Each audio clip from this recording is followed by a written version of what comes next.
बिस्मिल्लाहिर्रहमानिर्रहीम। अस्सलामुअलैकुम। कुछ दिनों के बाद आपसे दोबारा बात कर रही हूँ। कुछ मसरूफ़ियत रही और थोड़ा सा गला भी ख़राब है मेरा, अभी भी है, पर मैंने कहा बहुत लंबा गैप हो जाएगा तो इसको कर लेना चाहिए। अच्छा, मतलब शुरू करने से पहले एक दो बातें करना चाहूँगी। एक तो जो पिछली वीडियो बनाई थी ब्रेथ होल्डिंग स्पेल्स में, उसमें वो मैं देख रही थी एक जगह पे कहीं मैंने गलती से 6 इयर्स की जगह 6 मंथ्स कह दिया है कि वो 6 महीने के बाद नहीं होते हैं। एक्चुअली वहाँ पे 6 साल है। तो अगर किसी को उसके बारे में कन्फ्यूजन हो तो उसे क्लियर कर लें। दूसरा, किसी ने ये रिक्वेस्ट की थी कि मैं वर्म इन्फेस्टेशन, जो बच्चों में पेट के कीड़े होते हैं, उनके बारे में मैं वीडियो करूं। तो वो उसका है, एजेंडा पे है, इंशाल्लाह ताला नेक्स्ट 1-2 वीडियोस में से उसकी बारी आ जाएगी। ओके, अब आते हैं हम आज की वीडियो पे। और ये एक ऐसी मसले के बारे में है, मसला तो इसको हम कहेंगे, जो कि बहुत बहुत सारे घरों में ये प्रॉब्लम होती है और लोग बहुत शर्मिंदगी महसूस करते हैं इसके बारे में बात करने के लिए, कि कैसे कहें कि हाँ जी, बच्चा बिस्तर पे पेशाब कर देता है, इतना बड़ा हो गया अभी तक बिस्तर पे पेशाब कर देता है। और वो एक अपने लिए भी एक उसको बायसे शर्मिंदगी बात समझते हैं।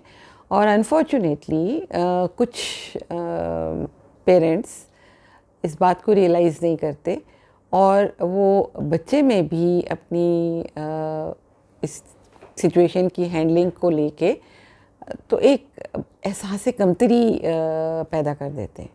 याद रखिए कि ये जो बिस्तर पे पेशाब करने वाला मसला है, इसमें बच्चे का बिल्कुल कोई कसूर नहीं होता। अभी हम आगे चलेंगे कि हाँ, इसकी वजूहात क्या होती हैं, क्यों करते हैं बच्चे। तो चलें इसके बारे में बात करते हैं। अब ये जो मसला है, इसको एन्यूरेसिस कहते हैं। मतलब पेशाब निकल जाता है, वॉशरूम में नहीं, कपड़ों में निकल जाता है और मुख्तलिफ़ किस्म के होते हैं।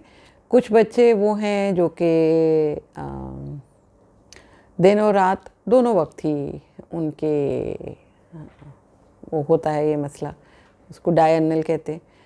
कुछ बच्चे वो हैं जो कि रात के वक्त सिर्फ करते हैं बिस्तर पे, उसको नॉक्टर्नल एन्यूरेसिस कहते हैं। तो दिन और रात दोनों वक्त में भी हो सकता है और रात के वक्त में ज़्यादा कॉमन जो मसला है वो रात के वक्त में बिस्तर पे पेशाब करने का मसला है, जिसे नॉक्टर्नल एन्यूरेसिस कहते हैं। और जो एक्चुअली एक बहुत बड़ा मसला है। अगर आप उसको उसकी डायनामिक्स को अंडरस्टैंड करें ना, ना सिर्फ नींद डिस्टर्ब होती है, कपड़े ख़राब होते हैं, बिस्तर ख़राब होते हैं, बच्चा भी उठता है, माँ बाप भी उठते हैं, फिर उसकी डायनामिक्स हैं, स्मेल हो जाती है, साथ कोई और बहन भाई सो रहा है तो उसके लिए भी मसला बन जाता है। बहरहाल उस पर एक अच्छा खासा हंगामा, अक्सर जगह पे एक हंगामा। कुछ पेरेंट्स जो हैं उसको सेंसिबली हैंडल करते हैं, ज़्यादातर डांट डपट का प्रोग्राम बाकायदा तौर पे चला रहे होते हैं। ये नहीं करना। अब जो है आप नॉक्टर्नल एन्यूरेसिस, हम ज़्यादा दिन वाले मसले के बारे में बात नहीं करेंगे, इसके बारे में मैं आखिर में थोड़ा सा बताती हूँ आपको। ज़्यादा बड़ा प्रॉब्लम जो है वो रात के वक्त पे जो बिस्तर पे पेशाब बच्चे कर देते हैं, जिसे नॉक्टर्नल एन्यूरेसिस कहते हैं, उसके बारे में हम बात करेंगे। और ये 2 तरह का होता है, एक इसको प्राइमरी कहते हैं और एक सेकेंडरी कहते हैं। अब प्राइमरी वो होता है कि जिसमें बच्चा कभी भी ड्राई नहीं हुआ, मतलब वो अगर रोज़ नहीं तो हफ्ते में 2-3 दफ़ा ज़रूर बिस्तर पे पेशाब कर देता है। और वो उस एज के बियॉन्ड कि जब बच्चे ने अब कंट्रोल कर लेना है, उसके बाद ये मसला परसिस्ट कर रहा हो, तो उसको नॉक्टर्नल एन्यूरेसिस कहते हैं। और नॉक्टर्नल एन्यूरेसिस के लिए एज लिमिट क्या है, कब हम कहते हैं कि हाँ जी ये मसला है, और उससे पहले हम उसको मसला कंसिडर नहीं करते।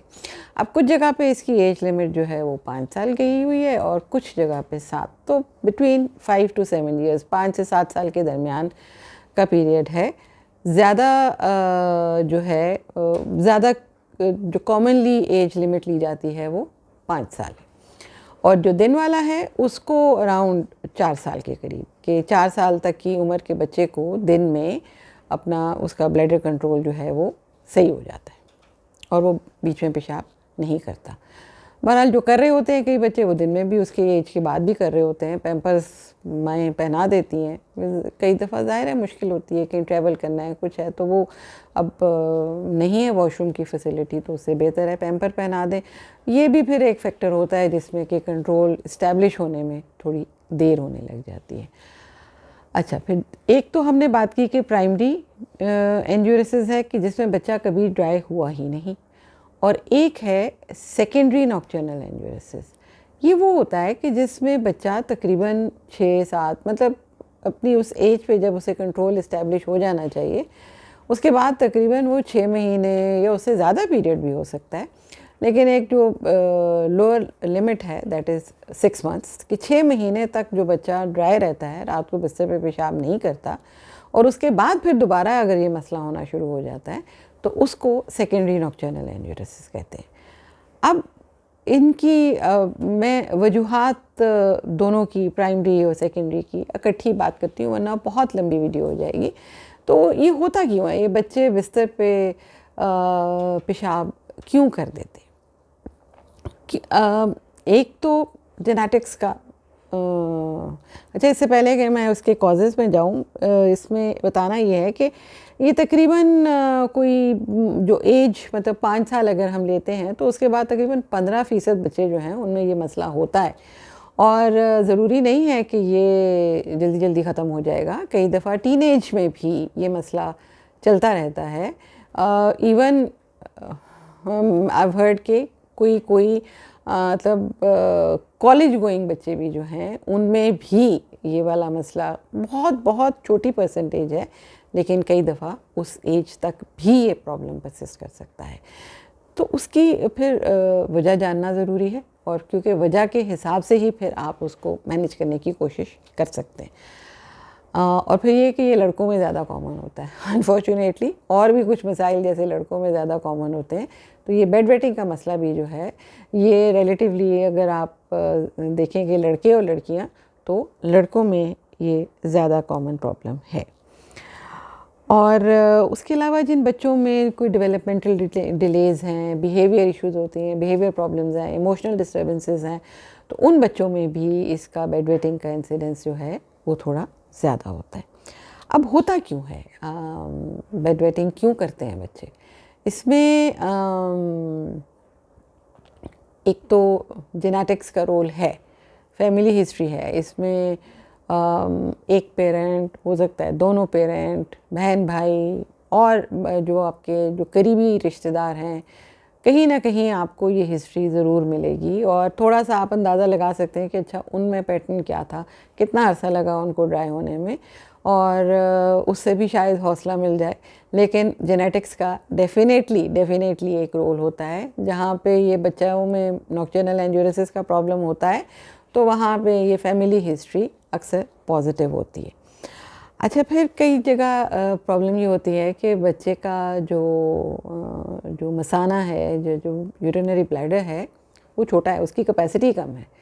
तो जाहिर है जब कैपेसिटी कम है तो वो अब बच्चा सोया जल्दी, वो भर गया दोबारा, और बस बहुत गहरी नींद में अगर है तो उसने कर दिया पेशाब, उसको तो लगा ऐसे ही कि बस वो वॉशरूम में है।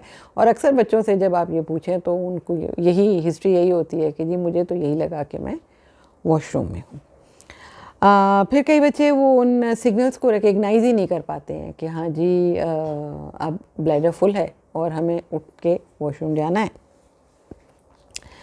फिर अगर जिन बच्चों में बार बार ये पेशाब का इन्फेक्शन, जिसमें कि अब वो पेशाब का पूरा ट्रैक्ट है ना, वो किडनी से लेके नीचे तक किसी भी जगह पे इन्फेक्शन अगर है, तो ये जो यूरिनरी ट्रैक्ट इन्फेक्शन होती है इसमें पेशाब करने की फ्रीक्वेंसी बढ़ जाती है, और फिर ऐसे बच्चों में अक्सर ये है कि रात के वक्त में वो बिस्तर पे यूरिन कर देते हैं।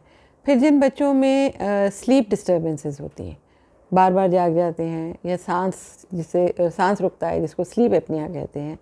तो इन बच्चों का मसला ये होता है कि फिर नींद जब डिस्टर्ब होती है तो फिर जिस वक्त नींद आती है वो अक्सर बड़ी गहरी नींद में चले जाते हैं। और ये जो बच्चे जो कि जल्दी इस तरह से डिस्टर्ब स्लीप वाले बच्चे जिनमें स्लीप एपनियाज हो रहे हैं, जब स्लीप एपनिया होता है तो उसका होता ये है कि थोड़ी दिमाग को ऑक्सीजन की सप्लाई भी मुतासर होती है, उसमें भी कुछ हार्मोन्स ऐसे रिलीज़ होते हैं जिनकी वजह से बच्चे जो हैं वो पेशाब कर देते हैं।